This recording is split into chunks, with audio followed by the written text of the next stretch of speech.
The Zoom TV 24. Ababyeyi ntabo hari ab'imfubyi nyabyo ariko n'abantu bafite ababyeyi bameze nkaho badahari. Akazi turi busy niyo bahari telefone bipira biri muri YouTube bari kwirebera ibindi. Ubuzima burimo bikomere byinshi, ari ibyo abantu bakenera ntibabibone. Washakaga kwiga ibyo yashakaga ntabigereho kubera impamvu z'ubukene, wenda ishuri yashakaga siryo yabonye. Hari abahinduka imfubyi bakiri batoya, ababyeyi bakitaba Imana cyangwa bagatandukana. Ibibazo ni byinshi. Noneho umuntu yakura ibi ngibi by'abasore uri kuvuga, yajya kurambagiza umukobwa akamubenga, umusore akamusezeranya ko bazabana akamukatira. Ibyo byose biriho. Hakaba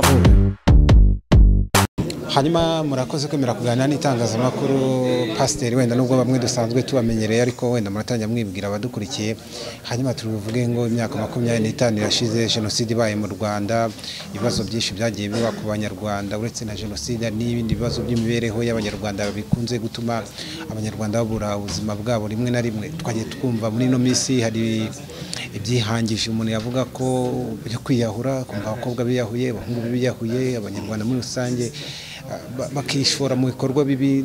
Ntekeza ko bituma abantu bibuza n'ubuzima. Benshi batekereza byinshi, akavuga ko ni igikorwa kigayitse, abandi bakavuga ni amashitani, abandi bakavuga ni ubuzima ibintu byaramurenze. Muba mu buzima bwa buri munsi bwisana mitima y'abantu. Umuntu yavuga ko abantu bafite ibibazo cyane bishobora gutuma bageza naho kwiyahura. Hanyuma hakenewe iki kugira ngo uwo muntu yere kuba umwanzuro wa nyuma wo kwiyahura? Nitwa Nyamutera Joseph, ndi umupasitori, nyobora umuryango Rabagirana. Tukaba tumaze imyaka myinshi muri uyu murimo w'isanamitima n'ubwiyunge.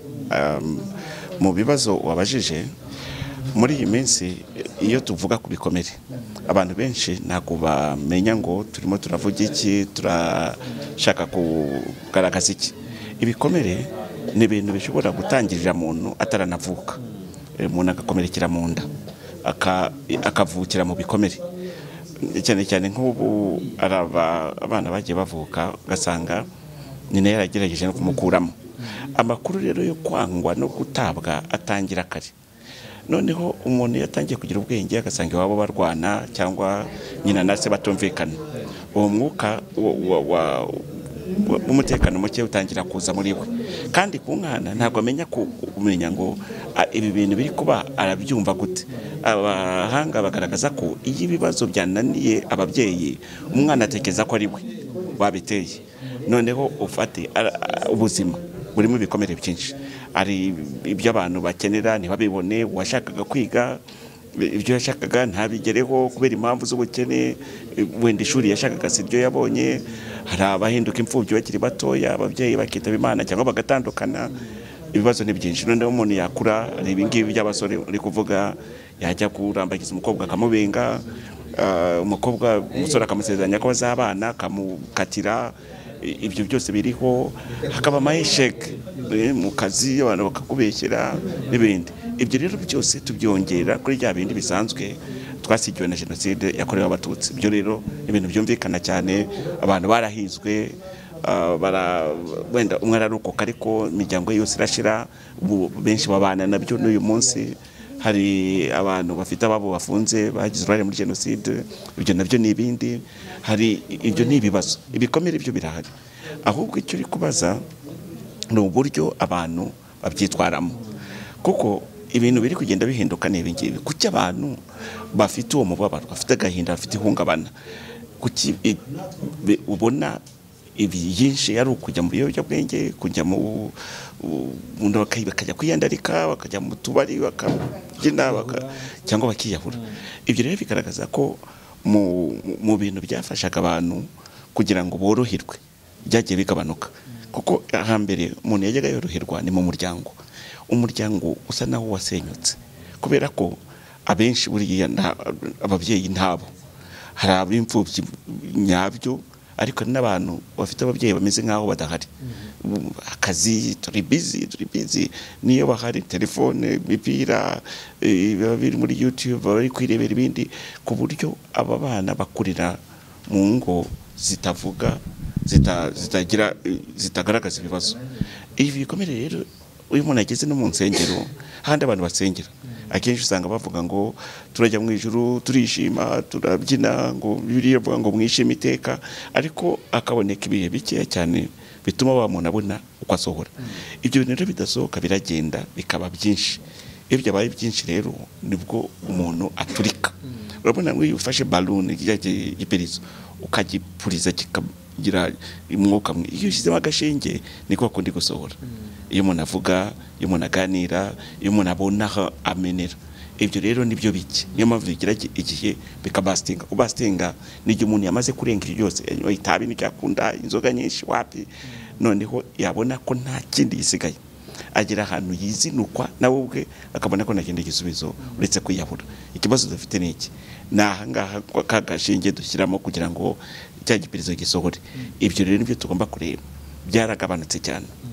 abantu ntabwo wavuga ngo mfite cabinet ya ndomo psychologist abantu bafite ibibazo muze abantu ntabwo bakunda bene icyo cyane ko bavuga ati icyambere ndamira nkaho nasaze wagira ngo nataye umutwe ninjye ujya muri ibi bintu by'aba psychologist bishobora ko ari ibintu by'abasazi umuntu agatekereza ko ari ibintu bishebeje ku buryo atajyayo mu nsengero wapi ari n'ababura abantu bizera ari n'abagerageje yabona uwabwiye akabona nta kintu abikozeho cyangwa se arabisetsa undi nawe aragiye arabivuze ibyo rero bigatuma abantu barushaho gufunga rero kugira ngo ikibazo gikemuke twige ahantu ibintu byafungukira mu mashuri mu miryango mu nsengero ni gute twashyira imbere ibintu by'ibiganiro hanyuma hari ababona bibaye kubona umuntu yiyahuye abantu bakabigisha ingero cyangwa se bakabikekera ubundi buzima bakavuga ati wenda ararwaye mu mutwe ntabwo umuntu muzima ashobora kwiyahura ubuzima bw'umuntu mu mutwe murabukurikirana cyane ibibazo bishobora kurenga umuntu yabuze uwo bibwira kugeza aho yiyahura harimo ubundi sosiyete umuntu ufite uruhuri rw'ibyo bibazo imufasha iki kugira ngo nibura bigende bisohoka gake gake ariko nibura yisange muri uwo muryango umwanzuro utabaye yuko yiyahura umwanzuro utabaye yuko niba ari umugore atumugabo akagenda ubuzima bwo mu mutwe buriya abantu umutwe ufite ukuntu ukora ari igice kimwe cy'umutwe cyakira amakuru iyo kiyakiriye ari gifite uburyo bubiri bwo gukora gishobora kuyatekerezaho kuvuga ngo ibi bintu bibaye ni ibiki kikabishakira ubusobanuro iyo ari ibintu ubona bidahura ukabona ntibyumvikana nibwo umutwe unanirwa none iyo umutwe wananiwe ibitekerezo biricanga iyo vango byiricanze nibwo ushobora kubona umuntu yumiwe akamera nkaho ubwonko bwahagaze naho ngaho ikindi cya kabiri